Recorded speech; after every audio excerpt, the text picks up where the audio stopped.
Assalamualaikum warahmatullahi wabarakatuh.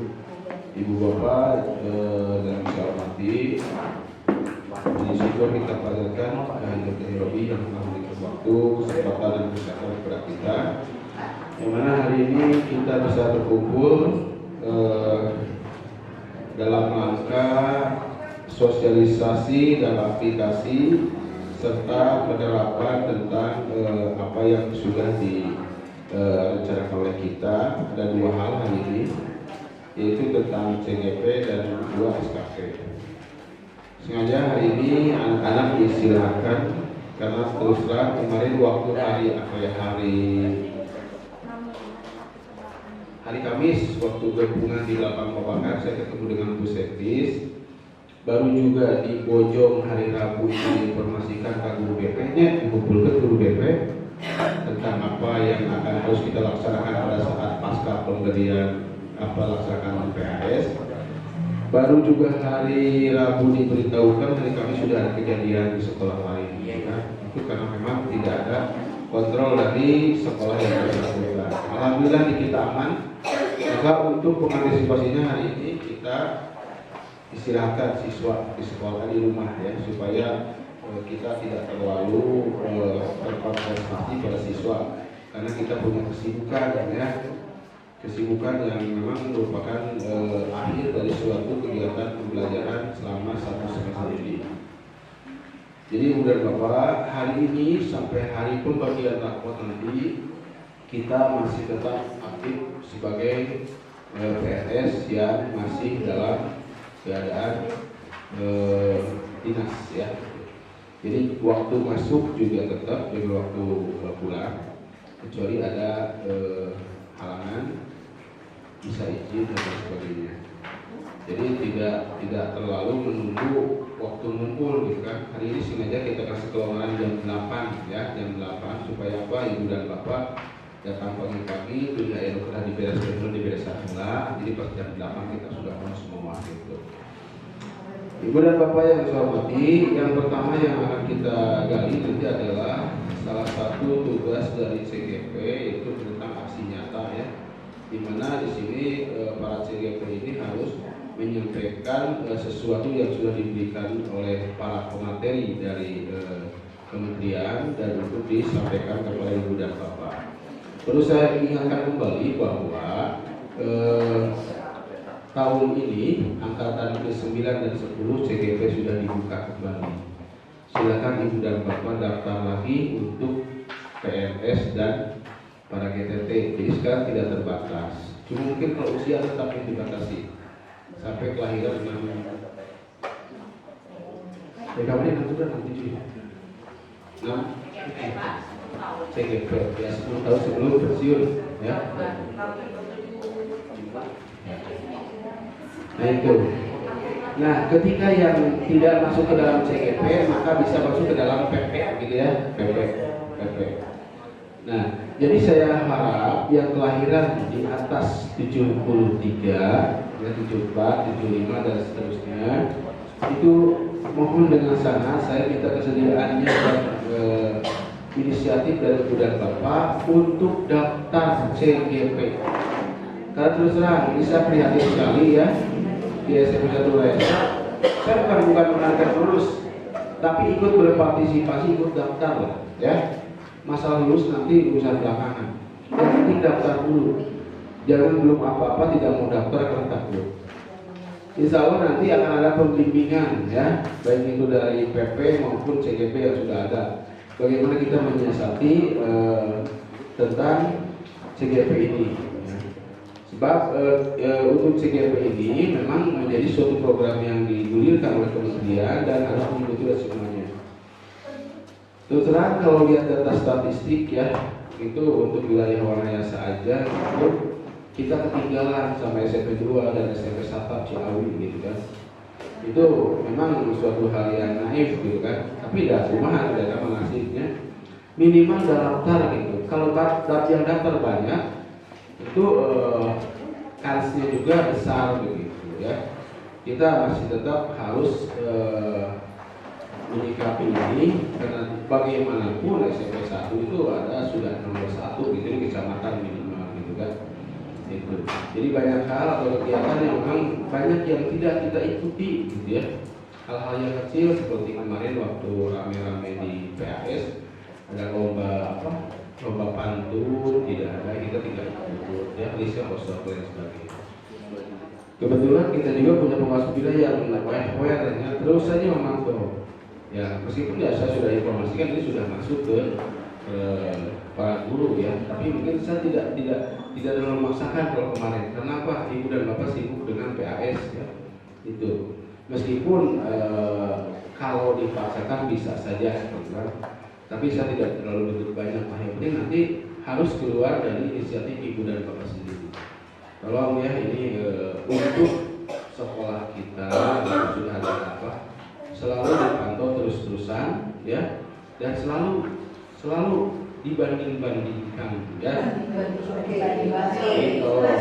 Kita bukan mencari popularitas, bukan mencari pencitraan, tapi saya ingin itu melakukan suatu kebiasaan ya.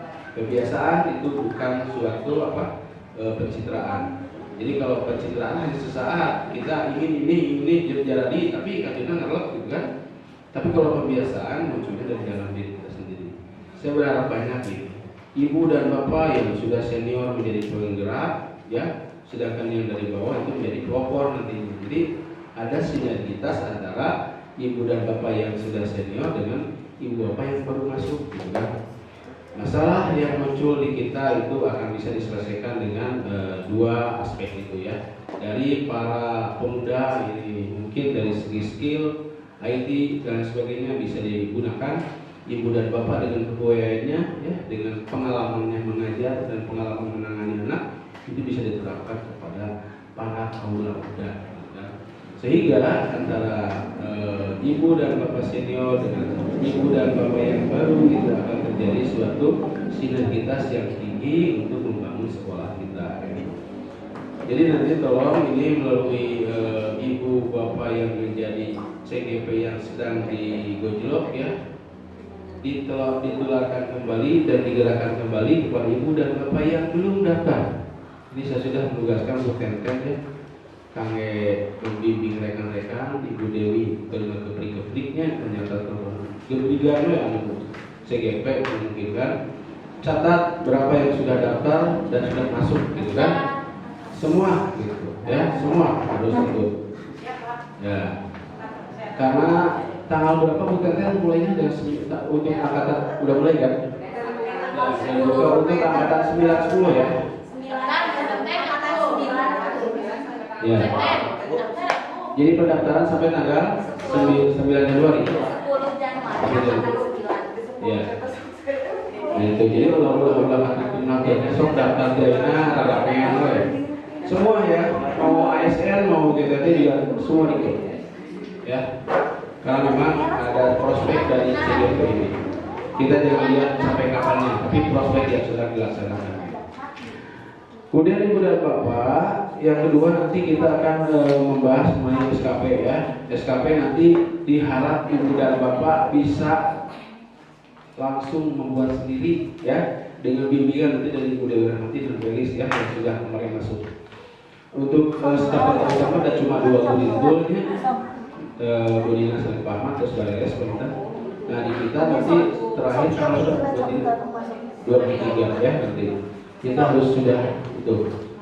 Dan nanti mungkin untuk pembimbingannya secara langsung ya. Jadi ibu dan bapak dengan laptop masing-masing. Terus di kopi itu atau ya. Ya, oke. Jadi ibu dan bapak fokuskan satu-satu. Ya, yang pertama itu adalah mengenai aksi nyata dari program guru penggerak yang nanti juga mungkin ibu dan bapak laksanakan kalau ibu dan bapak nanti lulus juga jadi guru penggerak. Sebagai pengantar dari saya itu saja. Dan hari ini alhamdulillah saya sudah mendatangkan rapot ya, satu kelas 9B sudah penuh ya. Jadi beres. Ibu dan bapak yang sudah beres silakan saja simpan di meja saya. Saya rencananya hari ini mulai penandatanganan sampai hari Rabu ya 2 hari. Selasa, Rabu. Hari Kamis kita sudah istirahat, hari Jumat dibagikan. Kan? Siap nggak Kamis baginya? Siap. Siap. Sok ya, Kamis Jumat mangga. Ya pokoknya. Ya, jadi pendatangan hanya 2 hari, Selasa, Rabu, hari Kamis mau dibagikan mah, gitu kan? Ya, Kamis dibagikan, ya. Terus ya, ya, di musola. Iya, Mas. Ya. Oke, jadi sudah sepakat semuanya. Ada kertas apotek kurang tinggi.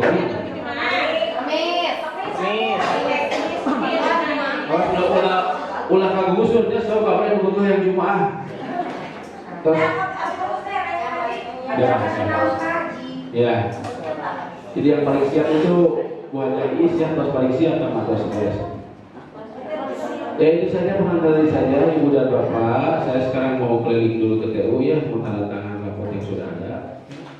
Silakan nanti ber-SKP dan ber-CGP ya. Mudah-mudahan nanti ada penularan serta pioner-pioner baru untuk CGP.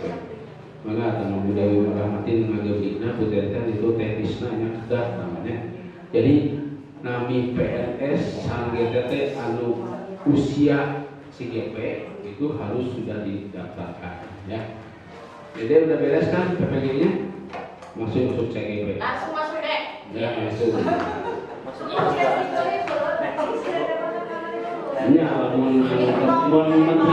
mun menterina umi aja NS gitu kan. Jasa lama. Ya ini saja Ibu dan Bapak, maka yang orang serahkan ke tim CGP untuk menyampaikan materinya. Terima kasih. Assalamualaikum warahmatullahi wabarakatuh. Tes.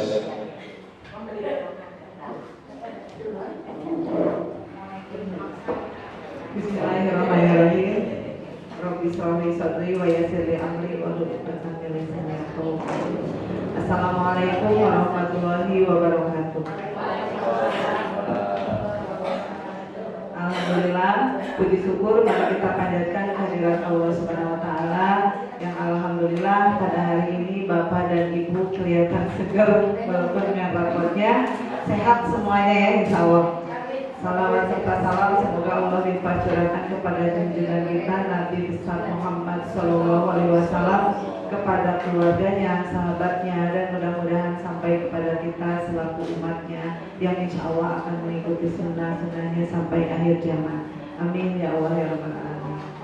Bapak dan Ibu yang saya hormati, kami berada di depan ini ada maksud dan tujuannya, yaitu ada salah satu tugas yang diberikan oleh Kemendikbud tentang program guru penggerak, di mana tugas ini adalah melaksanakan kegiatan aksi nyata yang harus disosialisasikan kepada Bapak dan Ibu sebagai diseminasi. Kami belajar satu modul baru selesai. Modul 1 selesai, terdiri dari 4 buah anak atau terdiri dari 4 bagian. Ada modul 1.1, 1.2, 1.3 dan 1.4. Dan yang didiseminasikan itu adalah modul 1.4 tentang budaya positif.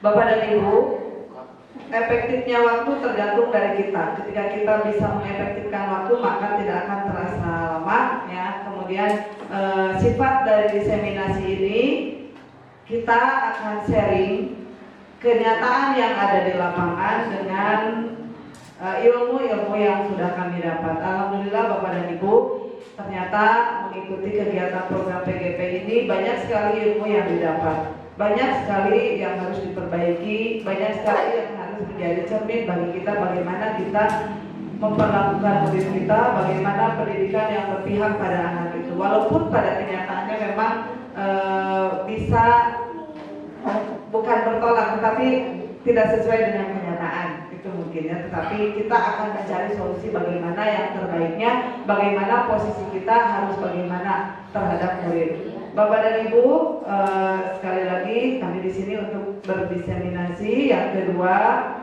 kita juga akan sharing kegiatan ya. Kemudian yang ketiga, punten bisa saya acara bahwa di dalam kegiatan ini bukan berarti kami sudah bisa, bukan sama sekali, tetapi justru ilmu-ilmu yang didapat ini adalah bagaimana patokan kita, bagaimana pedoman kita melaksanakan pembelajaran di dalam ataupun di luar kelas. Kemudian apa saja yang akan diberikan atau yang didiseminasikan hari ini, yaitu tentang mengenai budaya positif, yaitu disiplin disiplin positif dan nilai-nilai kebajikan universal. Jadi istilahnya memang sepertinya baru bagi kita, ada nilai kebajikan universal, padahal di dalamnya adalah nilai-nilai yang sehari-hari kita geluti bersama. Dan yang terakhir, mudah-mudahan nanti bisa sampai bahwa ada satu praktik baik yang kemarin kami lihat dari hasil proyek P5 itu ada lomba Asmaul Husna, di mana di lomba Asmaul Husna itu ada satu kelas yang menyertakan gerakan yang mengisyaratkan atau mengartikan dari setiap kata Asmaul Husna. Mudah-mudahan ini bisa nanti Bapak dan Ibu bisa nanti kita terima sebagai budaya positif baik yang bisa diterapkan kepada anak-anak kita. Karena yakin ketika kita tahu artinya, nah mudah-mudahan bisa menjadi motivasi yang kuat untuk kita bisa berbuat lebih baik lagi. Baik Bapak dan Ibu, untuk materi ini terdiri dari 6 materi. Materinya ada 6, tapi kita lihat bagaimana penyajiannya, banyak yang sedikit. Yang pertama materi tentang disiplin positif dan nilai kebajikan universal. Kemudian ada teori motivasi, hukuman dan penghargaan atau dan restitusi. Kemudian ada keyakinan kelas. Kemudian ada kebutuhan dasar manusia dan dunia berkualitas. Ada restitusi, 5 posisi kontrol guru, dan restitusi segitiga restitusi. Bapak dan Ibu bisa Bapak dan Ibu lihat bahwa ke-6 istilah ini semuanya adalah istilah-istilah yang sering yang berada di kehidupan kita, di sekeliling kita sebagai guru. Untuk yang pertama, ini ada pertanyaan pematik. Biasanya balik tadi ada pertanyaan pematik Bapak Ibu tentang apa yang terjadi di sekolah kita. Bapak Ibu coba cermati pertanyaan itu. Yang pertama ada setuju atau tidak setuju. Ya, ada pernyataan setuju dan tidak setuju. Kalau waktunya panjang memang kita bisa saling tukar pikiran ya. Yang pertama, hukuman dapat mendisiplinkan anak. Setuju atau tidak? Setuju. Setuju. Ada satu kata setuju ya. Hukuman dapat mendisiplinkan anak. Mungkin nanti ada lagi, oh iya ya hukuman seperti apa atau gimana. Yang kedua, pemberian hukuman dengan hal positif seperti membaca atau membersihkan halaman sekolah dapat meningkatkan disiplin anak. Setuju atau tidak? Setuju. Ada yang setuju, ada yang tidak. Tetap ada sebuah pilihan opsi antara setuju dan tidak. Dan yang ketiga, memberi penghargaan dapat meningkatkan motivasi belajar anak. Setuju atau tidak? Setuju. Jadi Bapak dan Ibu sudah punya jawaban antara setuju dan tidak setuju. Nah ini akan kita coba kupas dari jawaban Bapak dan Ibu. Apakah seperti ini yang idealnya ataukah seperti ini yang bukan atau yang tidak harus kita lakukan?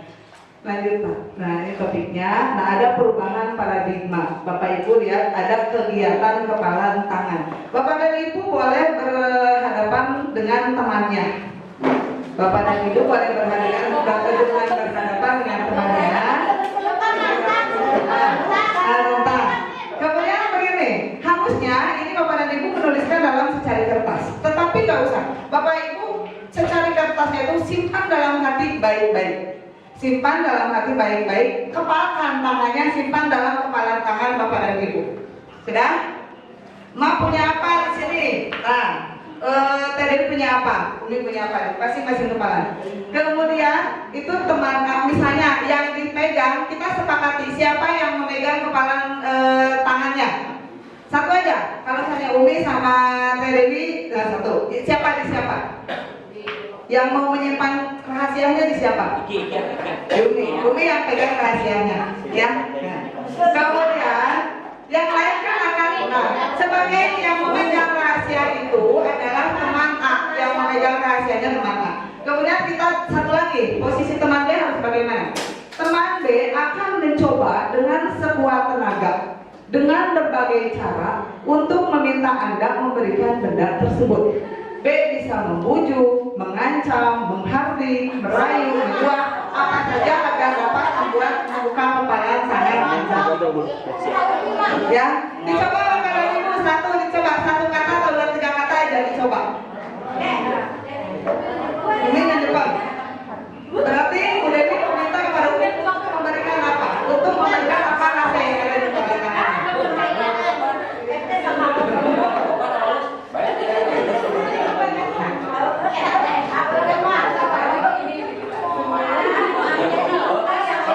Harus sampai terbuka. Kira-kira apa saja?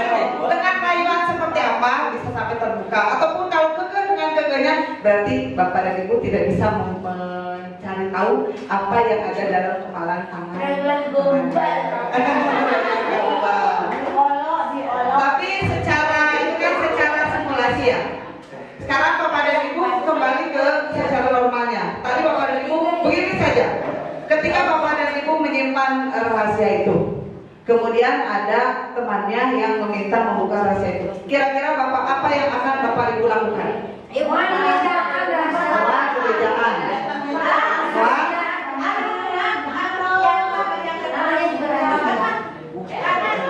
Iya.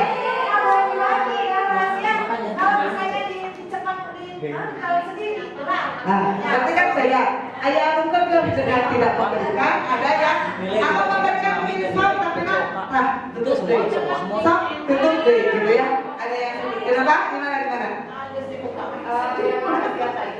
Bisa jadi dibagikan.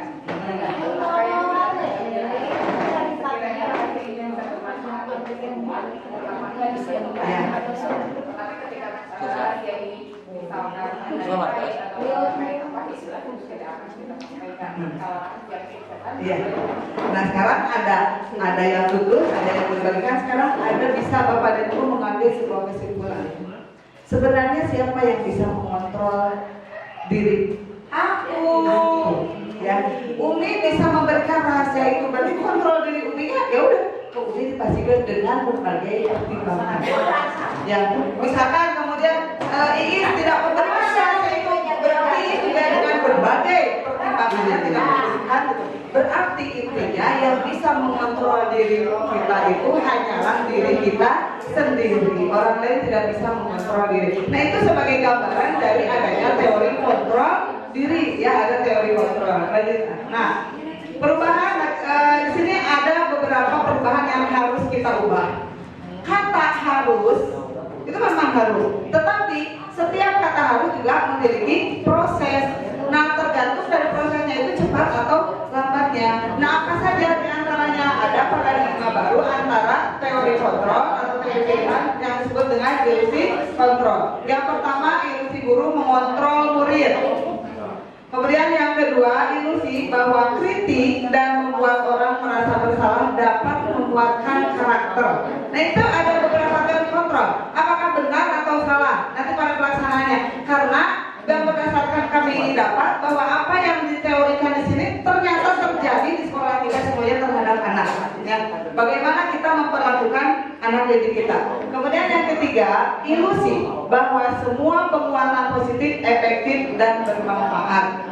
Kemudian yang terakhir, ilusi bahwa orang dewasa memiliki hak untuk memaksa. Rarasan ayah kita diri kita masing-masing. Bagaimana kita mengontrol murid, kemudian dengan membuat orang merasa bersalah itu dapat menguatkan karakter. Jadi kalau dilihat nanti ada beberapa posisi guru sebagai apa. Merawat sampai kalau ukuran. Lanjutkan. Nah, perubahan paradigma stimulus respon teori kontrol atau teori pilihan ini, siapa yang sesungguhnya memiliki kontrol?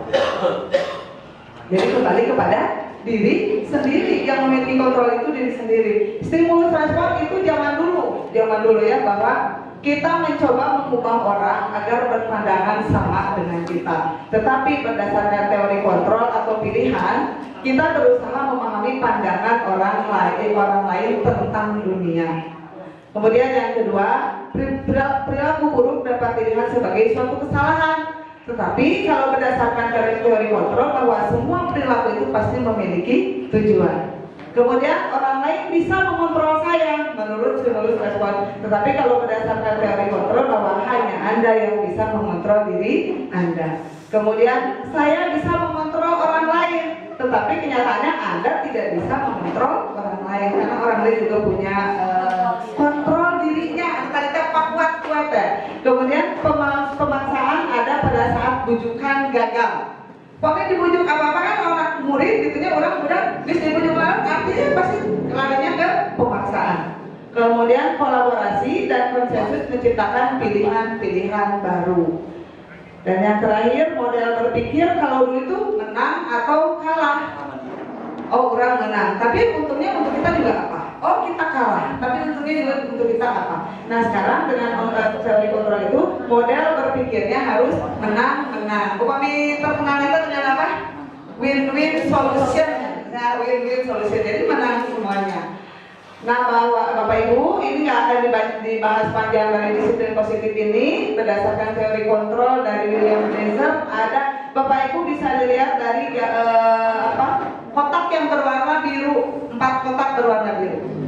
Yang pertama bahwa Anda tidak dapat mengontrol orang lain. Hanya Anda yang bisa mengontrol diri Anda. Jadi lebih cenderung nanti kita bagaimana terhadap murid kita. Gini terus adanya muridnya bisa dikontrol orang karena dia juga punya kontrol dirinya gitu. Ada yang gampil membuka kontrol dirinya, ada yang sulit untuk membuka kontrol dirinya. Kemudian semua perilaku memiliki tujuan. Model berpikir menang-menang dengan kolaborasi dan konsensus menciptakan pilihan-pilihan baru. Kemudian realitas atau kebutuhan kita berbeda. Kita berusaha memahami pandangan orang lain tentang dunia. Setiap orang memiliki gambaran berbeda. Jadi ada 5 kebutuhan dasar manusia yang itu bisa memunculkan emosi atau empati dan lain sebagainya. Itu nanti dibahas antara kita. Nah, menurut Bapak Ibu nanti lihat di sini bahwa apa makna disiplin? Yang kita pahami selama ini bahwa disiplin itu apa? Taat aturan. Lebih cenderung bahwa udah siun aturan gitu ya. Nah, ini yang harus kita gali, yang harus kita ubah itu seperti itu. Siun, tapi jangan muncul karena siunnya, tapi siunnya itu muncul karena dari motivasi intrinsiknya. Yang kuat itu adalah motivasi intrinsiknya. Jadi disiplin itu berasal dari bahasa Latin disiplin yang artinya belajar. Nah, kemudian itu dari landasan teori-teorinya, namun dalam budaya kita makna disiplin telah berubah menjadi sesuatu yang dilakukan seseorang pada orang lain untuk mendapatkan kepatuhan. Kecenderungan umum adalah menghubungkan kata disiplin dengan ketidaknyamanan. Anak memang ketika mengikuti kedisiplinan itu nyaman, ada rasa tidak nyaman terlebih dahulu. Kemudian bukan dengan apa yang kita hargai atau pencapaian suatu tujuan atau mulia. Jadi intinya nanti lebih ke motivasi dari intrinsiknya. Nah, ada nilai-nilai kebajikan universal. Jadi kebajikan universal itu nilai yang sudah kita tanam, umum. Nilai kebajikan. Cuma kalau kita mengatakan biasanya nilai kebaikan, kadang-kadang gitu, nilai kebaikan.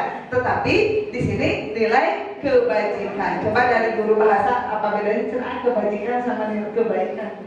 Umi gimana kebaikan sama kebajikan? Baik itu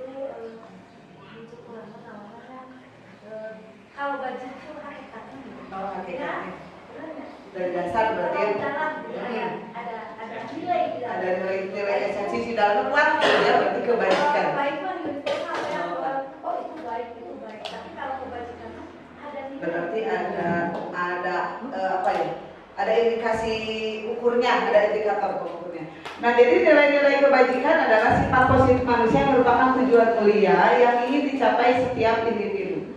Nilai-nilai tersebut bersifat universal dan lintas bahasa, suku bangsa, agama maupun latar belakang sadayana berarti ya yang universal itu. Nah, untuk nilai-nilai kebajikan yang ingin dicapai oleh setiap anak Indonesia yang baru-baru sekarang ada nilai penanaman dari profil pelajar Pancasila.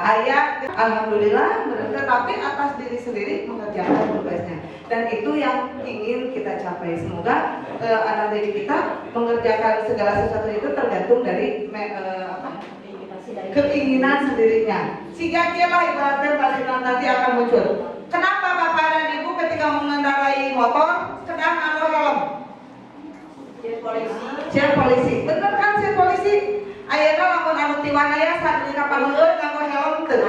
Karena daftar aya polisi di dinya. Tapi lamun ti dieu kapiwakata nganggo helm, tapi kunaon eta sieun dicegah polisi, bukan berarti oh saya kalau pakai helm berarti saya aman. Teu rugi karinya teh. Oh ya, cepat ya. Berarti cepat aman sebenarnya. Ya, sementara yang kita lakukan itu bahwa kita melaksanakan itu hanya karena takut hukuman. Berarti belum dari prinsip. Kalau saya jadi itu dari tentang nganggo helm, ya. Nah itu. Lanjut ah. Nah jadi menurut Ki Hajar Dewantara bahwa merdeka itu artinya tidak hanya terlepas dari perintah, akan pasti dibacakan buat memerintahkan diri sendiri. Cuma terkait dengan teori kontrolnya. Kemudian, nah dihukum oleh penghargaan. Ada sih penghargaan itu ternyata jenis penghargaan Bapak Ibu coba kalau dilihat. Takutnya kita memberi penghargaan terhadap anak itu termasuk dalam salah satu di dalam ini. Penghargaan kita selalu memberikan kan, kita memberikan penghargaan terhadap anak. Dan kurang niat lagi benar satu ingin memotivasi siswa itu saja kan, biasanya gitu. Ada hadiah ini, ada hadiah itu, makanya ini saya di sini sifatnya diseminasi dengan sharing gitu. Nanti kita akan melaksanakan seperti apa berdasarkan teori seperti ini, kemudian kenyataan di lapangan seperti apa. Kalau kita melihatnya kan secara kasus nyata, kalau orang lain berarti berdasarkan riset dengan beberapa percobaan atau penelitian. Yang pertama bahwa penghargaan itu ada pengaruh jangka panjang dan ada pengaruh jangka pendek. Ya.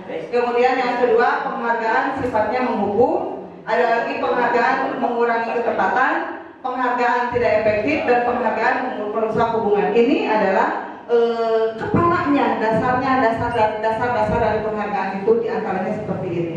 Lanjut A. Nah ini dihukum oleh penghargaan. Dasar dengan hukum penghargaan mah orang samanya gitu. Tapi ternyata berdasarkan dari penghargaan itu menurunkan kualitas. Contohnya apa Bapak Ibu? Penghargaan menurunkan kualitas. Misalkan begini, misalnya yang ADN ya, administrasi pembelajaran kita ya, administrasi pembelajaran. Misalnya Bu Dewi ngajak ya, hayo ingat anu atos dikerjakan ya, di pasihan atos. Ya pada dibayarkan gitu ya, gitu teh. Nah itu kenapa menurunkan kualitas? Karena setelah diberikan uang, kita sudah beres tugasnya. Padahal bukan seperti itu ya, yang ingin bahwa kita mengerjakan itu tetapi lanjut gitu. Baik kalau suatu saat tidak diberikan uang ya terus aja dikerjakan gitu ya. Itu terbukti sebenarnya di kita itu terbukti apa? Kalau pembuatan kartu soal ararenga, tapi ketika administrasi pembelajaran lami dan kunaon teu aya artosan itu kan. Nah, berarti itu penghargaan yang menurunkan kualitas kita. Jadi kita mengerjakan itu masih tergantung dari apa yang akan diberikan oleh orang lain. Ya, nah mudah-mudahan anak ini juga nggak seperti itu. Kemudian yang kedua, penghargaan mematikan kreativitas. Contohnya apa ini penghargaan mematikan kreativitas? Lomba menulis puisi. Ya, anak kan lomba menulis puisi. Ada penghargaan ini dengan ini. Diberikanlah penghargaan. Setelah penghargaan itu selesai, ada yang menjadi motivasi. Kebanyakan yang tidak menjadi juara tos. Memang nggak mau lagi kan? Lalu, agak salah karawas gitu. Ketika nggak mau masyarakat ya, ngiringan lomba tapi ada hoream gitu. Udah itu sama dengan penghargaan yang mematikan kreativitas. Jadi nggak ada lagi kreativitas kita karena sudah selesai. Kemudian yang terakhir ada penghargaan mengurangi motivasi intrinsik. Dari dua penghargaan ini otomatis efeknya kepada motivasi intrinsik diri kita sendiri. Jadi nggak ada motivasi untuk itu, ya, karena termatikan dan karena kualitasnya jadi menurun. Nah itu ya penghargaan. Lanjut. Nah kali ini memberikan bentuk program kebajikan, boleh berupa berikan pengakuan secara khusus, kemudian pribadi, untuk pengakuan secara kepada semua murid.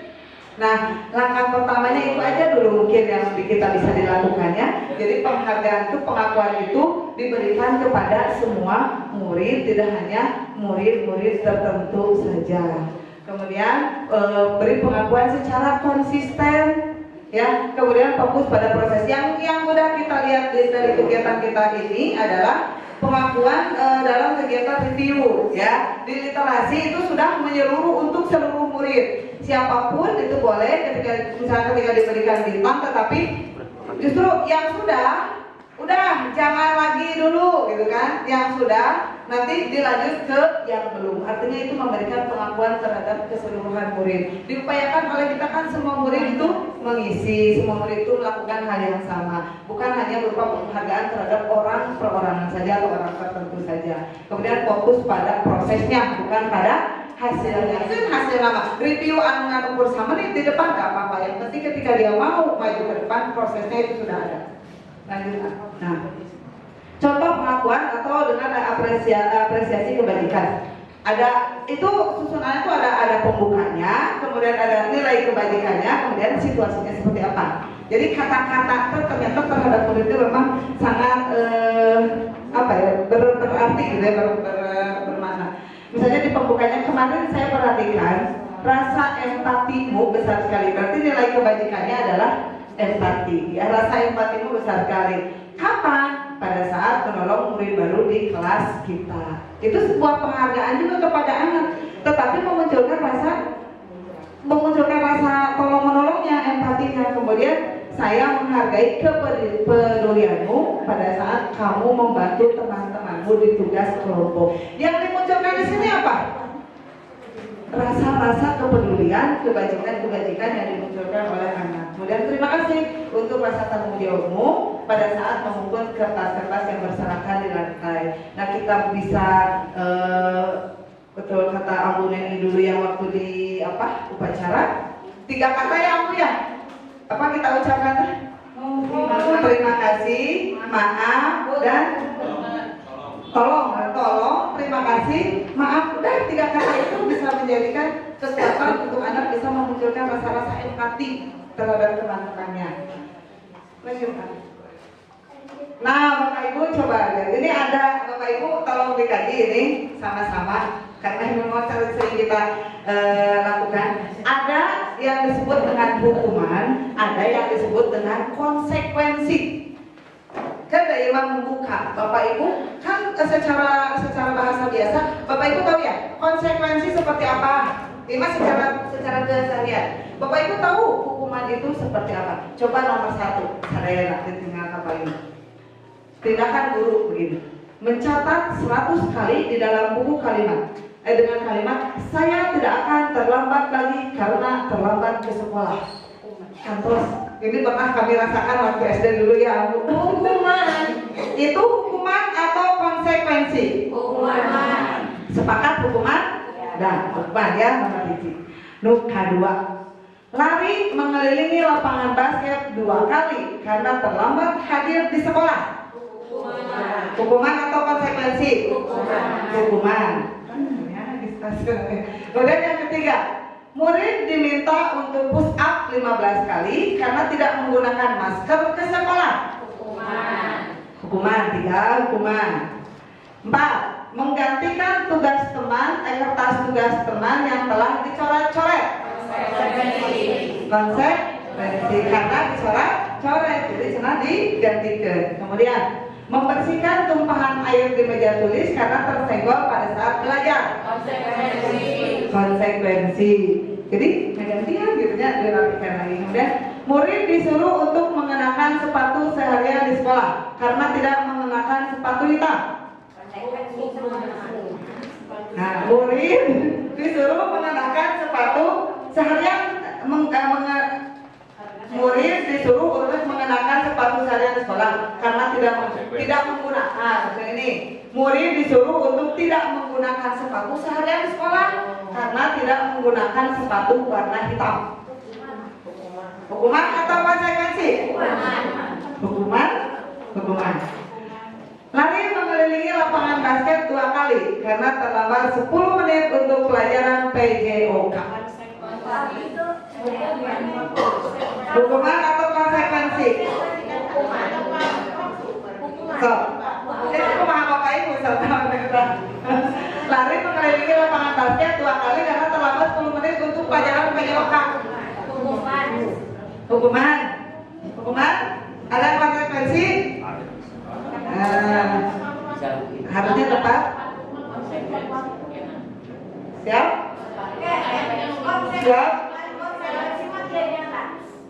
Membersihkan tumpahan air di meja tulis karena tersenggol pada saat belajar, berarti dia tidak sengaja. Tidak adalah konsekuensi. Diganti ke saya yang harus membersihkan karena ini saya yang melakukan. Kalau tumpahan tadi karena terlambat 10 menit, kayaknya berarti itu dia mah udah niat. telat. Siap ya Bapak Ibu ya? Kita nanti beri oplos jawabannya. Bapak Ibu tadi tahu hukuman konsekuensi. Siap ya? Buka A. Nah, Bapak Ibu kayaknya hukuman. Bukan hukuman. Kasih lu hukuman. Yang ketiga, semuanya. Konsekuensi sudah disepakati bersama. Nah, berarti dari sini Bapak Ibu sudah bisa menarik kesimpulan. Yang tadi yang jadi perdebatan yang mana? Yang terakhir ya.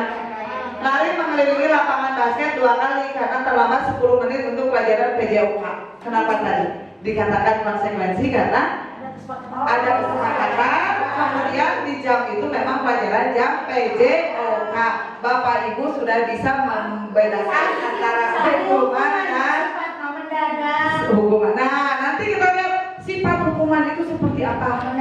Ya, tidak ada konsekuensinya. Temukannya lanjut A. Nah, Bapak Ibu bangga ditinggal. Perbedaan antara hukuman dan konsekuensi. Hukuman itu sesuatu yang menyakitkan harus terjadi. Karena kita tidak ada tidak ada konsekuensi lah. Ayat perjanjian udah udah. Kalau kamu begini, maka konsekuensinya kamu akan begini. Hukuman mantep. Begitu datang, langsung jepret. Kegiatan membuat anak sakit fisik maupun hati untuk jangka waktu lama. Bapak Ibu, ketika anak dihukum maka dia akan teringat terus ya dari dulu permanen. Kemudian membuat anak merasa tidak nyaman dan berjangka pendek. Anak memiliki kedisiplinan, kerasnya hukuman ngajak berhasil. Kemudian berupa paksaan, mendorong anak menyakiti diri sendiri, konsep diri yang buruk, anak belajar untuk menyembunyikan kesalahan, marah, rasa bersalah, dipermalukan sehingga merasa tidak dihargai.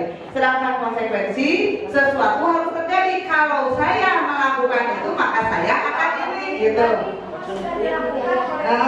Jadi kalau saya menumpahkan air, maka saya harus membersihkan meja. Itu konsekuensi. Ada perjanjian. Ada perjanjian dari awal. Iya. Dan kalau misalnya kita boleh nggak kalau misalnya setelah kalau kalian tidak mengerjakan tugas maka itu tapi sudah disepakati oleh teman-teman bukan hukuman ya kalau sudah disepakati. Iya. Dan sudah ada. Nah itu nanti kamu dengan kesepakatan kelar. Ada stimulus tanggapan selalu anak yang menyelesaikan diri, konsep diri yang baik, anak belajar mematuhi peraturan.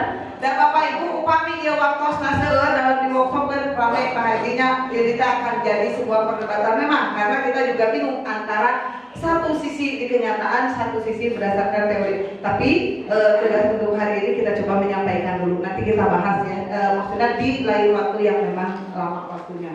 Lanjut A. Kemudian kita lihat konsekuensi. Nah itu apa itu restitusi? Restitusi nanti akan dijelaskan oleh Pak Ahmad Dhani bagaimana kita menangani masalah-masalah yang dihadapi oleh anak. Apakah kita langsung jeplak saja begitu?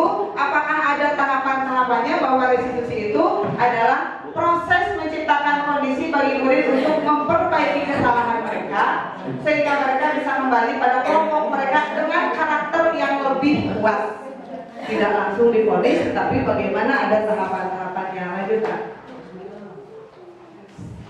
Jadi perbedaannya antara identitas gagal yang disebut dengan hukuman itu berarti identitas gagal.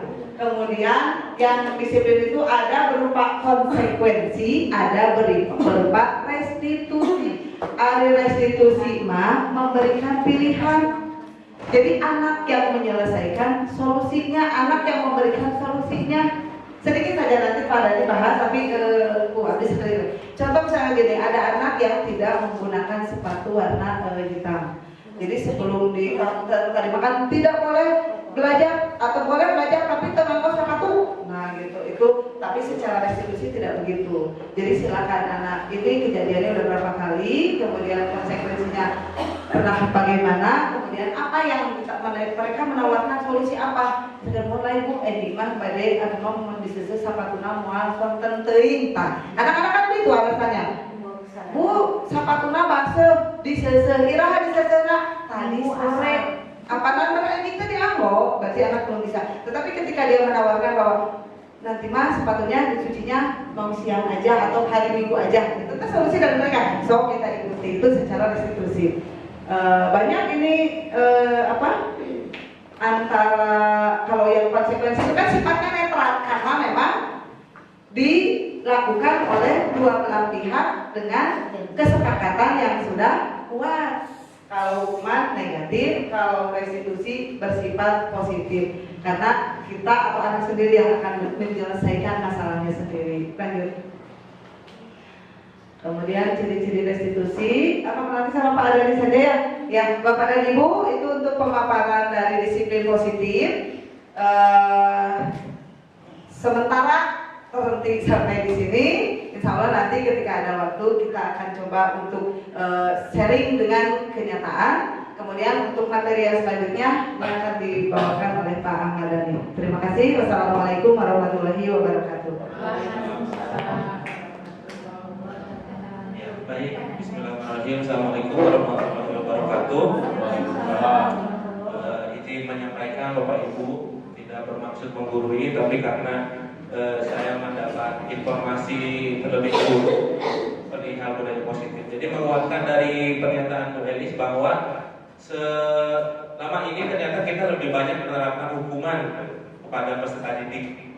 Padahal ada cara lain yang tadi itu, yang netral itu menggunakan konsekuensi, sedangkan yang bersifat positif ke peserta didik itu adalah nanti menggunakan restitusi.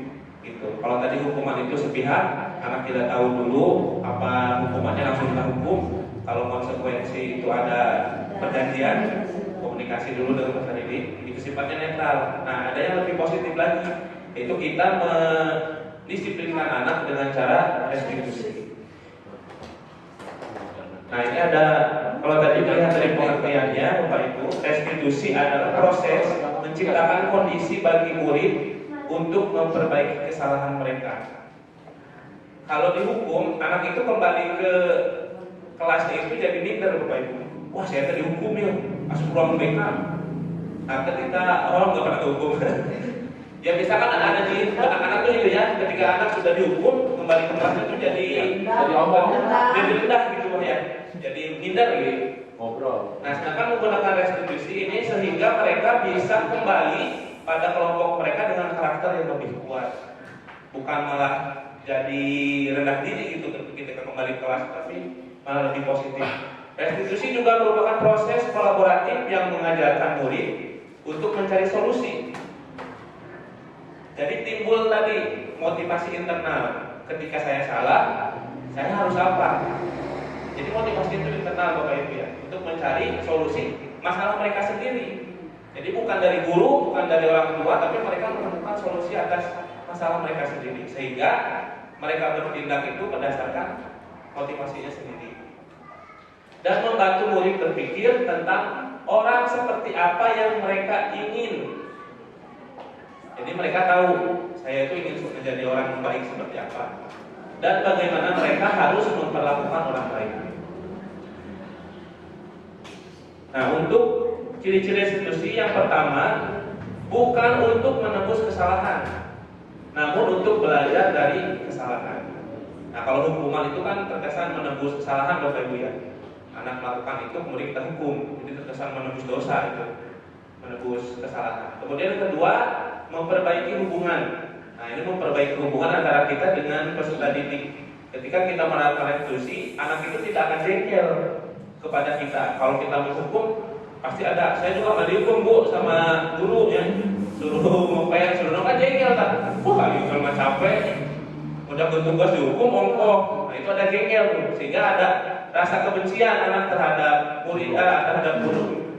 Kemudian yang ketiga, restitusi ini tawaran, bukan paksaan. Yang keempat, restitusi menuntut untuk melihat ke dalam diri. Yang kelima, restitusi mencari kebutuhan dasar yang mendasari tindakan. Nah, ini kebutuhan dasar yang mendasari tindakan. Nanti ada di materi. Anak-anak itu, Bapak Ibu, bertindak itu karena ada dasarnya.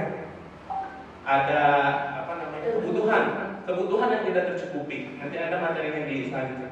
Keenam, restitusi adalah cara yang paling baik. Nah, ini menurut teori ya. Saya hanya menyampaikan, ini belum tahu ya baik tidak baiknya. Cuma ini kalimatnya paling baik. Nah, nanti kita terapkan bersama benar atau tidak. Yang ketujuh, restitusi fokus pada karakter, bukan tindakan. Kalau disiplin hukuman itu mungkin lebih ke anak mengubah tindakan, mengubah sikap anak, bukan karakter. Kemudian 8, restitusi fokus pada solusi. Yang 9, restitusi mengembalikan murid yang berbuat salah pada kelompoknya.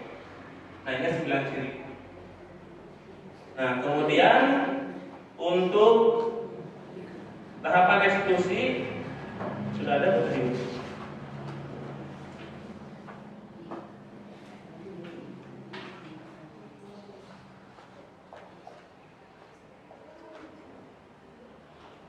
Nah, untuk tahapan restitusi yang pertama,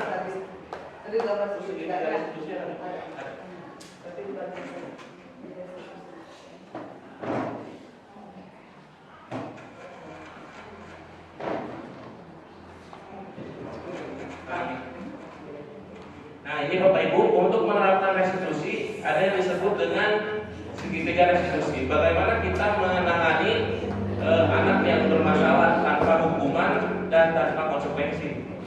Yang pertama adalah menstabilkan identitas. Ini yang bawah Bapak Ibu. Nah, di tahapan menstabilkan identitas ini contohnya ketika anak membuat salah, kita stabilkan dulu identitas mereka. Jangan sampai mereka merasa minder, kemudian merasa dihukum gitu. Contohnya seperti ini. Kamu bukan satu-satunya yang pernah melakukan kesalahan ini. Nah, itu contoh kalimat menstabilkan identitas. Atau setiap orang pasti pernah melakukan kesalahan.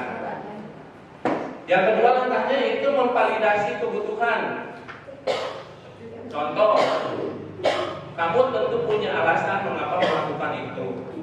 Misalkan anak tidak memakai sepatu hitam, misalkan ya. Nah, kenapa tidak memakai sepatu warna hitam ke sekolah? Tanyakan dulu alasannya. Tahapan memvalidasi, benar atau tidak. Yang terakhir adalah menanyakan keyakinan. Nah, contohnya nilai-nilai kamu ingin menjadi orang seperti apa? Atau kalau dalam contoh kasus sepatu, kira-kira memakai sepatu warna putih ke sekolah baik atau tidak? Tidak, pasti anak berjawab seperti itu. Itu keyakinan mereka. Menanyakan keyakinan. Kira-kira solusinya bagaimana supaya tidak melanggar peraturan lagi? Mereka akan menemukan keyakinan mereka. Oh, saya harus mencuci sepatu di hari Minggu lebih awal supaya tidak basah sepatunya. Nah, sehingga mereka di restitusi ini menemukan solusi sendiri. Bukan kita yang menjalankan solusi. Kamu kalau ingin sepatunya dipakai hari Senin harus ini. Jadi di restitusi ini mereka menemukan solusi sendiri Bapak Ibu atas permasalahan mereka. Sehingga bukan atas dasar hukuman, bukan atas dasar konsekuensi, tetapi ada dasar motivasi internal di dalam diri mereka sendiri. Nah, ini tahapan menstabilkan identitas, validasi memvalidasi kebutuhan dan menanyakan keyakinan.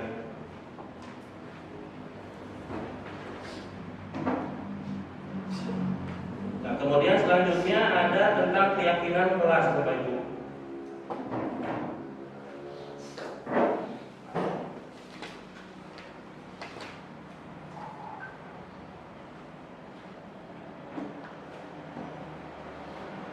Nah, mungkin di kita ini belum pernah ada itu ya, keyakinan kelas ya. Adanya mungkin kesepakatan kelas. Kesepakatan Yang tidak pernah aja. kita terapkan itu kesepakatan kelas bukan ya. Nah, sedangkan untuk program sekarang itu kita lebih ditekankan agar menerapkan keyakinan kelas. Nah, apa bedanya keyakinan kelas dengan kesepakatan kelas? Nah, contoh ini ya. Kalau keyakinan kelas, ya kalau kesepakatan kelas, nah datang tepat waktu mengucapkan salam. Jadi kalimatnya tidak menggunakan dilarang, ya, tidak menggunakan dilarang. Kalau kesepakatan kan dilarang makan dan minum selama belajar, dilarang tidur selama belajar, gitu ya. Tapi kalau kesepakatan kelas ini kalimat dilarangnya dihapus, sehingga contohnya ini datang tepat waktu mengucapkan salam. Menjaga kebersihan sekolah, berdoa sebelum dan sesudah kegiatan, aktif dalam pembelajaran tertib. Contoh lainnya, kami guru dan murid yang saling menyayangi. Kesepakatan kelas, keyakinan. Kemudian kami murid yang semangat belajar. Kami murid yang peduli dengan teman-teman. Nah, ini bedanya peraturan dengan. Nah, coba ini.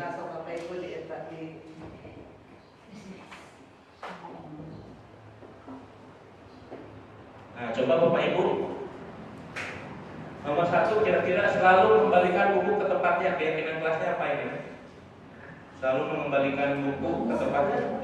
Kami selalu mengembalikan. Berarti apa? Ketiga, sikap apa? Jawab. Tanggung jawab. Ya. Nanti kita lihat. Kemudian dilarang mengganggu orang lain. Nilainya apa? Ya, nilainya apa? Harus bersikap baik, kenyamanan. Berarti nilainya apa? Misalnya ada tanggung jawab, ada disiplin, ada kesehatan, misalnya gitu. Kenyamanan. Kalau nilai ini kan beda antara nilai dengan kalimat gitu ya. Ya, kalau orang lain kenyamanan. kenyamanan. Ya, dilarang mengganggu orang lain. Berarti apa? Kelas kita kelas yang nyaman. Berarti itu ya. Kemudian hadir di sekolah 15 menit sebelum pembelajaran mulai. Nah, keyakinan kelasnya Keyakinan disiplin. kelasnya disiplin. Dilarang melakukan kekerasan. Aman. Aman. Kami kelas yang aman dan damai. Kemudian dilarang menggunakan narkoba. Kesehatan, kelas yang sehat. Bergantian atau menunggu giliran. Gunakan masker. Kesehatan, jangan berlari di kelas atau koridor. Keselamatan. Keselamatan. Nah, coba kita lihat jawabannya. Nah, pertama ini adalah keyakinan kelas, tanggung jawab. Yang kedua, dilarang mengganggu orang lain, menghormati orang lain. Yang ketiga, menghormati orang lain dan berkomitmen. Yang keempat, dilarang melakukan kekerasan, keselamatan, menghormati orang lain. Dilarang menggunakan narkoba, kesehatan. Gantian menunggu giliran, menghormati orang lain, bersabar. Gunakan masker, kesehatan, keselamatan. Jangan berdiri di kelas, keselamatan dan keselamatan. Nah, jadi diharapkan setelah materi ini, terutama saya juga di kelas itu sudah mulai mencobakan menerapkan segitiga restitusi Bapak Ibu terhadap kasus-kasus. Kemarin Berli Pak ya sudah ada coba terapkan restitusi gitu ya. Berlian. Ya. Oh, ini baru ya? Berlian di tindak tadi ada ibu raya udah sekolah. Itu kamar itu ya? Ya, yang kemarin nih. Kemana pun? Jadi sebetulnya kebutuhan guru ini betul-betul kalau di sekolah itu betul-betul harus dipakai gitu. Ibarat obat, coba kita terapkan restitusi ini bukan hanya hukuman dan konsekuensi. Oh, si Bella. Kemudian kalau mau hukum sekarang Beda dengan dulu kan, dia produk dulu guru galak supaya tapi jadi guru, jadi jenderal, jadi Jokowi ya. Tapi sekarang ada hidup berbeda, hukuman dengan guru tindakan boleh nggak? Nah, itu berhubungan dengan ke materi awal, Pak.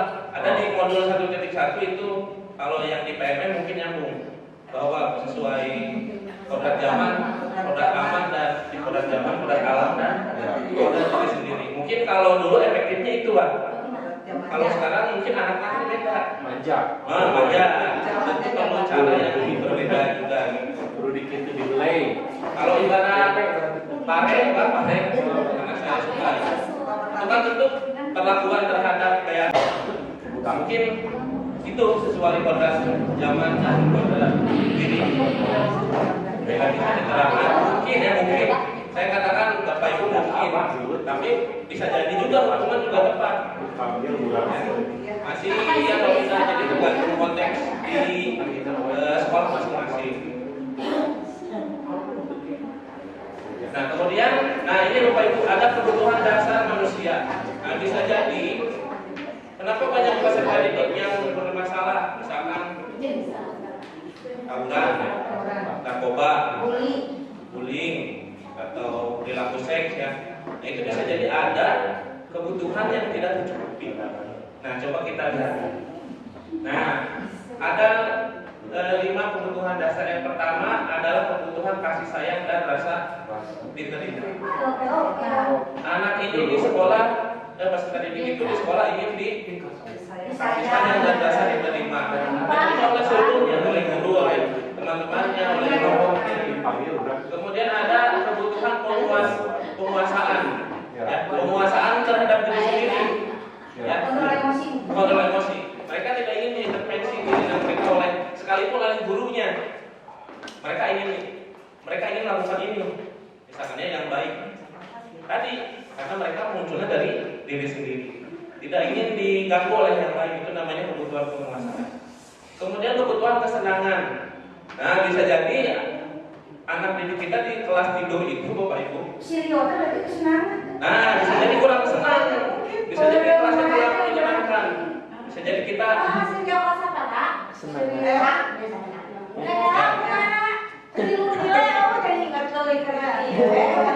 Nah bisa jadi masalah itu timbul karena ada kebutuhan peserta didik yang tidak tercukupi. Bisa jadi itu rumahnya kurang bahagia atau kurang diterima oleh orang tuanya, macam-macam lah itu ya. Kemudian kebutuhan kebebasan. Nah contohnya mungkin anak yang di kelasnya suka caper. Nah bisa jadi kebutuhan kebebasan mungkin karena di rumah itu terlalu dikekang dia caper jadi di kelas itu. Kemudian yang pernah itu dari tempat ini, nah ini dinamakan dengan kebutuhan bertahan hidup. Ya. Iya betul. Jadi peserta didik yang bermasalah itu sebetulnya kalau menurut materi ini Bapak Ibu karena ada kebutuhan yang tidak tercukupi. Ya. Coba nanti Bapak Ibu identifikasi anak-anak kita di kelas, terutama wali kelas masing-masing. Oh ini masuk tidur ya di kelas, bisa jadi karena memang pembelajarannya kurang menyenangkan. Oh ini masuk nilainya. Jadi karena memang kurang diterima di keluarganya atau pokoknya pasti masalah yang ada di peserta didik itu karena tidak tercukupinya kebutuhan dasar itu, kebutuhan dasar manusia. Ya jangankan peserta didik Bapak Ibu ya, kita saja kan ingin seperti ini kan gitu ya, ingin diberi kasih sayang, ingin diberi penguasaan, kebebasan dan kesenangan. Nah selanjutnya ada 5 posisi kontrol kita terhadap peserta didik Bapak Ibu.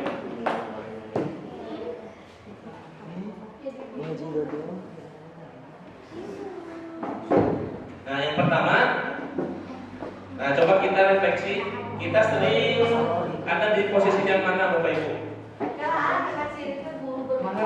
Nah, yang pertama ada penghukum, kedua ada pembuat rasa bersalah, ketiga ada sebagai teman, keempat sebagai pemantau, kelima sebagai manajer. Coba penghukum. Nah, contoh penghukum. Lihat kata-katanya. Nah, satu orang dari Untuk penghukum, guru berbuat menghardik, menunjuk-nunjuk, menyakiti, menyindir. Di posisi kita Tadi mana ya sekedar kan tadi menghardik untuk sekali-kali itu di akhir di situasi kenapa kamu apa dunia sama teori di luar penghukum, di rumah pembuat. ya, nanti yang efektif yang mana nanti kita lihat. Kemudian contohnya pembuat rasa bersalah, berceramah dan mengatakan seharusnya bla bla bla bla bla. Ibu kecewa. Nah, itu namanya pembuat rasa bersalah kepada anak. Jadi anak itu ketika gurunya berkata, ibu kecewa sama kamu, harusnya kamu masuk jam 6 tapi datangnya sore. Nah, itu malah hari kamu tuh kalau ke ibu capek-capek. Itu sebetulnya membuat anak menjadi bersalah. Ada posisi yang ketiga teman. Nah, contohnya guru membuatkan alasan-alasan untuk muridnya. Nah, contoh muridnya berbuat kesalahan, kemudian dibuatkan alasan. kurang sare. Nah, itu sebagai teman alasannya. Kemudian sebagai pemantau, menghitung dan mengukur. Hanya menghitung mengukur saja. Oh, si mau batuk, si itu sebagai pemantau saja, ya, tidak sebagai apa-apa. Lebih kepada aturan. Atau sebagai manajer, mengajukan pertanyaan-pertanyaan. Nah, contoh kalau perkataannya sebagai penghukum, kalau kamu tidak melakukan, awas ya. Awas ya. Awas ya. Bapak Ibu coba perhatikan yang guru berkata. Nah, Bapak Ibu ada di posisi mana tuh udah kelihatan. Kalau misalnya di penghukumannya kita bilang keras gitu berbicara. Hukum. Kemudian sebagai pembuat rasa bersalah berkata, kamu seharusnya kamu sudah tahu, ibu lelah, Hayati lelah Pak. ibu udah capek, udah capek teh. Mana nih kita teroreng wae. Gak bisa saja kan. Nah, itu posisinya membuat murid merasa bersalah. Atau ibu capek-capek nyen soal 20 penting, mana kerjakan 5 menit. Itu membuat bersalah.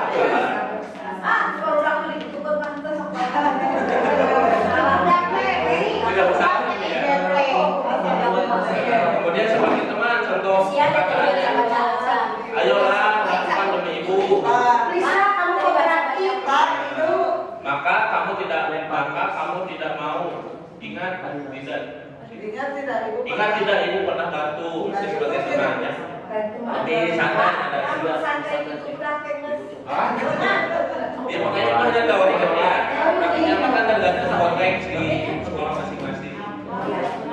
Sebagai pemantau, kamu datang telat, tahu nggak apa peraturannya?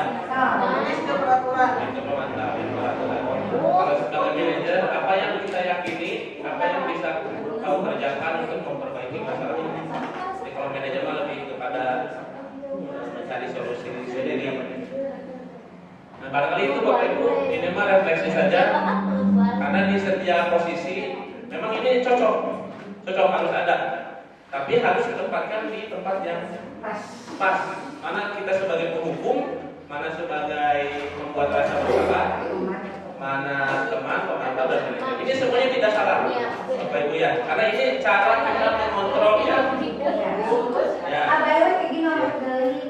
Nah ini cara kita mengontrol peserta didik. Di awal itu Elis tadi sudah ya, bahwa yang memiliki kontrol itu sebetulnya diri sendiri. Peserta didik yang mempunyai kontrol sendiri. Tapi ternyata kita bisa mengontrol ini menggunakan ini. Ya. Menggunakan. Nah selanjutnya. Pernyataan saya kecewa sekali dengan Pak Ibu. Nah ini posisinya sebagai pembuat orang merasa bersalah. Kamu tidak pernah benar melakukannya sebagai penghukum. Ayolah lakukan demi Bapak Ibu sebagai teman. Apa kamu mau mendapatkan stiker bintang hari ini? sebagai pemata. Bagaimana kamu bisa menyelesaikan masalah ini, manajer? Kamu selalu yang paling terakhir. Ya, terakhir wae ya tugasnya.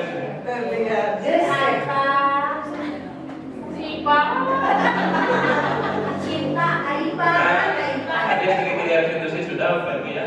Coba Citra yang itu teori. Nah, jadi diharapkan memang ini yang paling efektif Bapak Ibu ya untuk menangani permasalahan personal leading, yaitu menerapkan segitiga restitusi tadi. Biarkan mereka menemukan solusi yang terbaik menurut mereka. Jangan kita yang memberikan solusi. Nah, ini kan kamu ingin jadi anak seperti apa? Tanyakan. Apa yang kamu rasakan ketika kamu melakukan itu? Kalau kemarin kasusnya berantem karena mungkin bisa pakai ini ya. Coba lalu kemarin ketika jawab mah ada sana. Nah, itu keyakinan, keyakinan. Ah, jadi nyeri dapat ditonjok kan cekak semua. Nah, sudah kok. Selesai.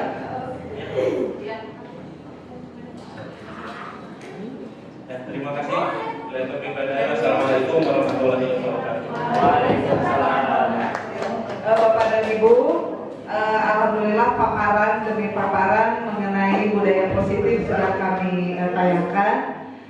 Pasti di benak Bapak dan Ibu ada apa ya? Ada pergulatan juga ya tentang hukuman, tentang konsekuensi, terutama yang terjadi sehari-hari. Buka sesi atau gimana ini? Mau buka sesi bertanya boleh, kita sharing, nah mudah-mudahan sharing ini bisa menjadi satu kesepakatan untuk kita semua. Maka Pak Dede Pak Haji nah. Oh tadi aku pas ngajin si Payun Dede, maka lari. Pak Haji ngalahannya. Maka Bu Ari, kita sama-sama ya jawabnya, kita sama-sama. Bu Ari. Bismillahirrahmanirrahim. Assalamualaikum warahmatullahi wabarakatuh. Masya Allah ya Bu, tertarik sekali dengan pembahasan materi dari CGP, dari guru penggerak, karena sesuai sekali dengan beberapa teori yang saya pelajari di DK gitu. Jadi sangat relate gitu dengan penerapan bagaimana kita di DK. Saya mau bertanya Bu, ini tadi dijelaskan di teori motivasi kalau di BK itu ada namanya perkembangan moral manusia. Kalau di teori motivasi kan tadi ada beberapa tahapan perkembangan moral. Kalau yang saya pelajari ada 3 tahapan perkembangan moral pada manusia. Itu pra-konvensional 6 sampai 10 tahun, konvensional 10 sampai 17 tahun, dan pasca konvensional 17 sampai 28 tahun. Kalau kita lihat di masa usia, siswa kita itu masuk di tahapan konvensional 10 sampai 17 tahun. Nah, ini masih tadi berkaitan dengan lebih menginginkan reward dan punishment dan lain sebagainya, tetapi sudah setahap lebih daripada yang tadi adanya ketakutan kan. Kalau yang di pra-konvensional mereka mematuhi aturan itu karena takut. Kalau yang di konvensional mereka sudah mengetahui baik dan buruknya. Nah, kalau tadi itu kan diterapkan, kalau kita itu idealnya begitu sesuai dengan teori yang disampaikan, kita tuh harus sudah pada kesadaran diri untuk melakukan sesuatu. Sedangkan di dalam perkembangan manusia sendiri itu masuknya di usia mereka 17 sampai 28 tahun. Nah, pertanyaan dari saya, idealnya apakah kita menyesuaikan dengan usia mereka, usia psikologis mereka, ataukah memang kita terapkan apa yang nanti menjadi idealnya mereka di masa depan itu mulai dari sekarang. Itu yang pertama. Dan yang kedua tadi berkaitan dengan 5 kebutuhan dasar manusia, itu juga berkaitan di BK ada namanya tugas perkembangan. Jadi jika tugas perkembangan mereka di masa lalu itu tidak terpenuhi, banyak sekali tugas perkembangannya, kebutuhannya disayangi, tadi dicintai dan lain sebagainya. Jika di masa lalu itu tidak terpenuhi, maka akan timbul di masa sekarang. Itu kalau di BK namanya tugas perkembangan yang tidak terlalui. Nah, itu juga pertanyaan yang sama gitu. Bagaimana kita untuk istilahnya yang sudah terlewat tidak terlewati untuk sekarang itu bisa sejajar kembali mereka itu. Bagaimana cara untuk bisa menyesuaikannya kembali sehingga tugas perkembangan mereka yang terlambat itu sekarang bisa seimbang kembali. Itu mungkin Bu pertanyaan dari saya. Terima kasih atas ilmunya, juga membuka pikiran tentang tadi adanya hubungan dan juga konsekuensi. Terima kasih. Assalamualaikum warahmatullahi wabarakatuh. Mau langsung ke Pak Haji Nah, langsung saja ya. Barangkali pertanyaannya nanti bisa nyambung. Nyambung Pak Haji. Belum. Oh belum. Oh maka itu ditampung dulu pertanyaannya ya. Tadi yang Bu Tari kemudian Pak Haji Nah mangga.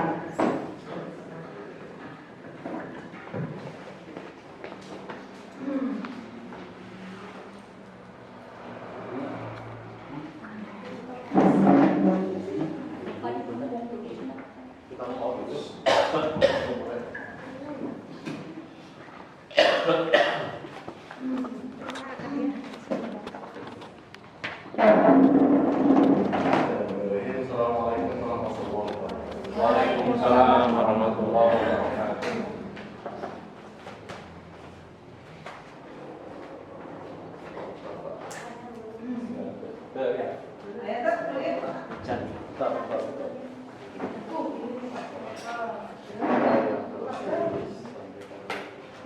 Bisnis nomor 1. Bukan bisnis bukan. Makanya bisa berkata lalu.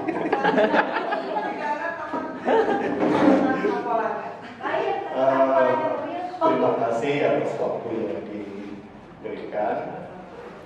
Yang ingin saya sampaikan di sini tidak pertanyaan ya, tapi mungkin pandangan ya. Ini berupa pandangan ya, berupa pandangan dan maaf misalnya apa yang saya sampaikan sekarang ini melihat dari sudut pandang yang berbeda ya, karena tiap orang juga punya sudut pandang ya, dan saya sekarang di sini juga punya sudut pandang yang berbeda yang disampaikan kepada ini. Pada dasarnya saya sangat setuju dengan yang disampaikan di depan. Teori yang barusan sampaikan itu pasti hasil dari sebuah penelitian yang panjang ya. Bahkan saya lihat juga di sana referensinya dari dosen dan dia seorang ilmuwan pendidikan. Nah, yang saya ingin komentari, Bapak dan Ibu, apa yang disampaikan barusan, kalau menurut pengamatan dan pendapat saya, secara garis besar pandangan-pandangan ini atau pemikiran-pemikiran ini didasarkan pada pemikiran yang sifatnya horizontal ya, horizontal. Artinya apa? Pemahamannya didasarkan pada pengetahuan manusia ya. Jadi sejauh mana pandangan, pengetahuan, pengalaman manusia yang dicurahkan ke dalam sebuah teori, kemudian dilakukan sebuah pengamatan dan penelitian sehingga menghasilkan sebuah pemikiran-pemikiran yang seperti ini.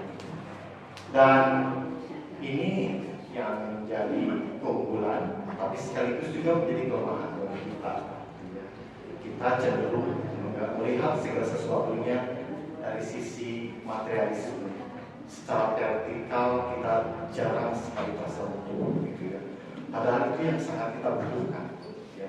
Dalam hal apapun, dalam hal berkegiatan, dalam hal berhubungan, dalam hal mendidik, dalam hal segala apapun, justru yang paling utama yang harus kita kedepankan adalah secara vertikal terlebih dahulu. Artinya apa? Secara kita berhubungan baik dengan Allah, secara transendental antara hubungan kita dengan Khalik kita ya. Itu yang paling utama. Karena yang membolak-balik hati, membolak-balik hati guru, membolak-balik hati siswa, membolak-balik hati siapapun yang berkaitan dengan pendidikan dan stakeholder pendidikan itu adalah Allah, bukan kita. Pengetahuan bisa jadi, tapi pengetahuan sifatnya hanya membantu. Karena yang menguasai segala sesuatunya adalah yang Maha Kuasa. Dan itu kelemahan kita.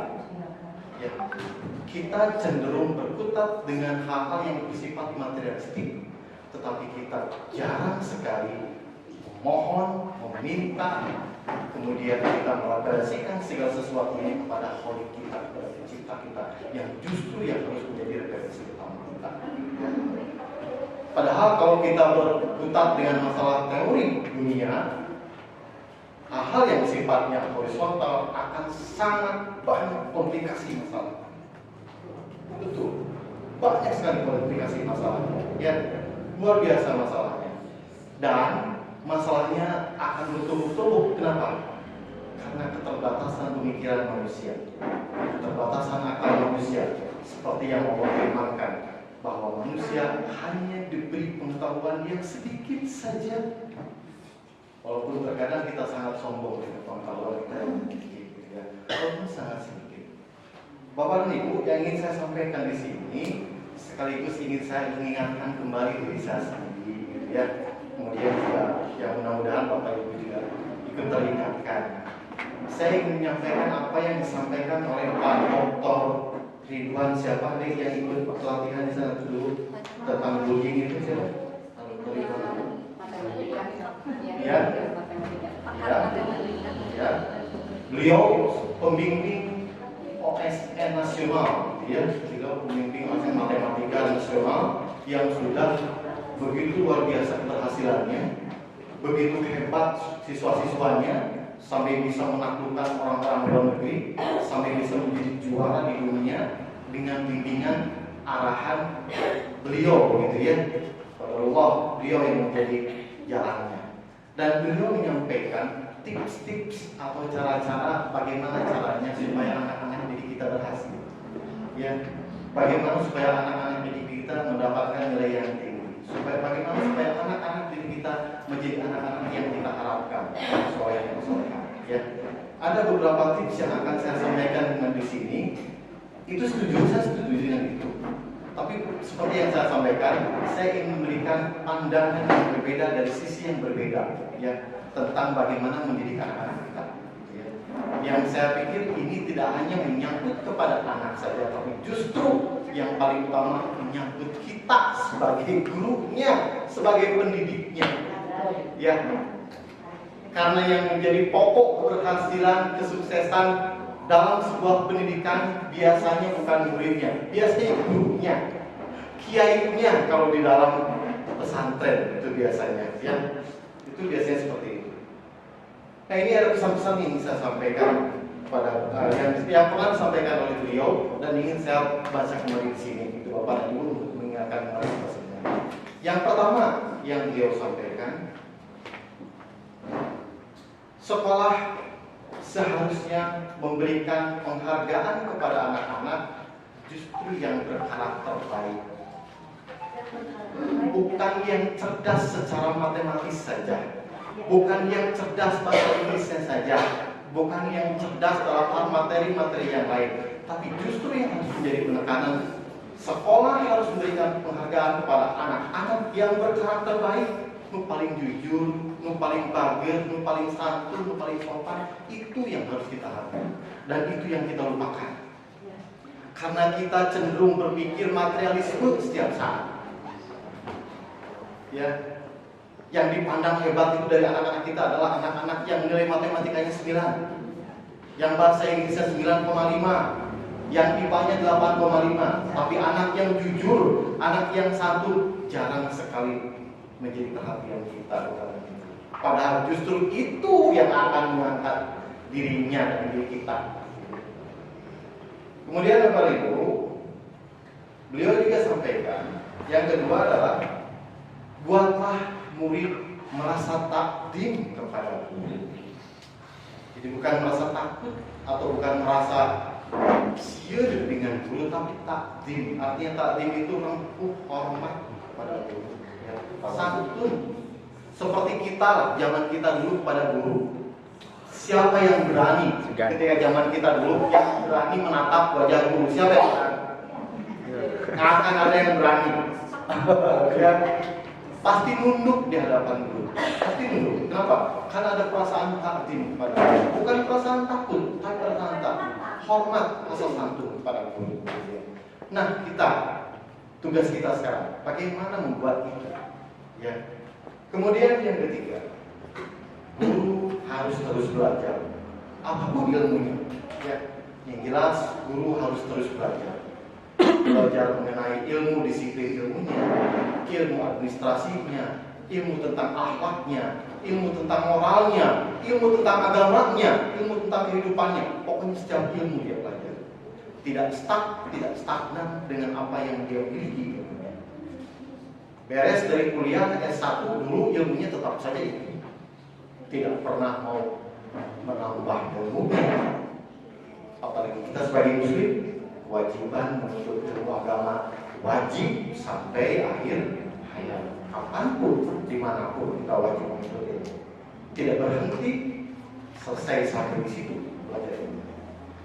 Kemudian Bapak dan Ibu, saya sampaikan juga ini nomor 4-nya. Maaf, kalau terlalu panjang nggak apa-apa ini.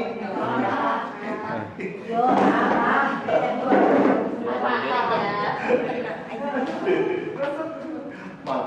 Kemudian ini, saya sampaikan juga yang keempat yang beliau sampaikan. Saya catat kenapa saya sangat tertarik sekali. Pemaparan beliau yang lama, tapi serasa 5 menit. Orangnya sangat bersahaja, padahal pinternya luar biasa, kayanya luar biasa, ya terkenalnya hebat, tapi orangnya sangat rendah sekali. Ya. Orang itu jomblo.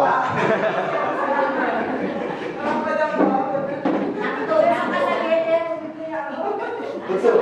Saya sampaikan kepada ini Bapak dan Ibu, ada yang hadir waktu itu Pak Ibu Lestari. Ini saksi hidupnya. Saksi bisu. Ya. Kemudian selanjutnya keempat, dan ini yang harus kita catat baik-baik. Guru harus wajib ibadah. Ini harus ya. Bu, Pak, Bapak dan Ibu, saya adalah guru. Apapun yang dilihat oleh anak-anak dari kita adalah model, Bu, Pak. Ya. Kita adalah model mentah bagi anak-anak kita. Anak-anak akan melihat bagaimana kita melihat, bagaimana kita mengajar, bagaimana kita menyuruh, bagaimana kita berbicara dengan orang, itu akan dilihat oleh anak-anak. Perilaku kita akan di copy paste oleh anak-anak kita.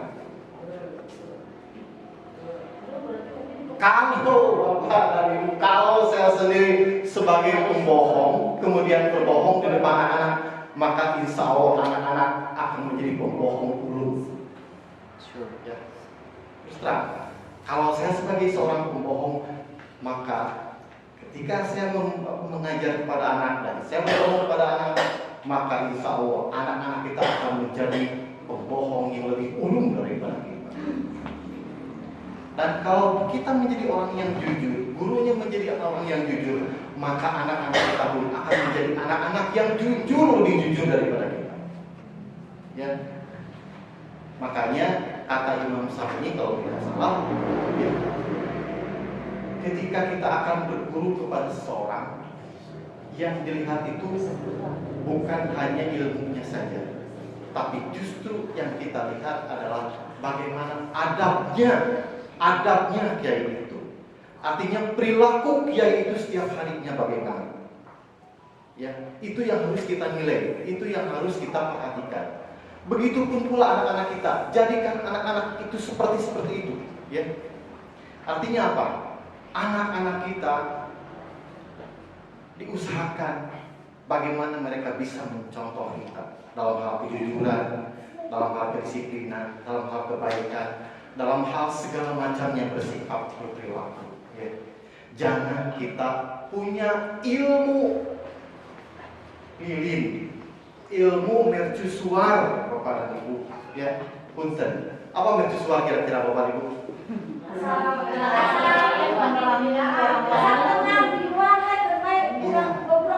Ilmu mercusuar itu begini. Jadi ketika orang lain melihat yang jauh di sana jelas, gitu ya, jelas sekali. Tapi dirinya sendiri tidak bisa menerangi dengan ilmunya. Ilmunya sendiri tidak bisa menerangi dirinya sendiri. Ya. Itu yang menjadi masalah buat kita, Bapak dan Ibu. Ya. Makanya jadikanlah perilaku kita, akhlak kita, ibadah kita itu menjadi sandaran bagi kita ketika kita mengajar kepada anak-anak kita. Ya. Baik, selanjutnya isi terlalu banyak.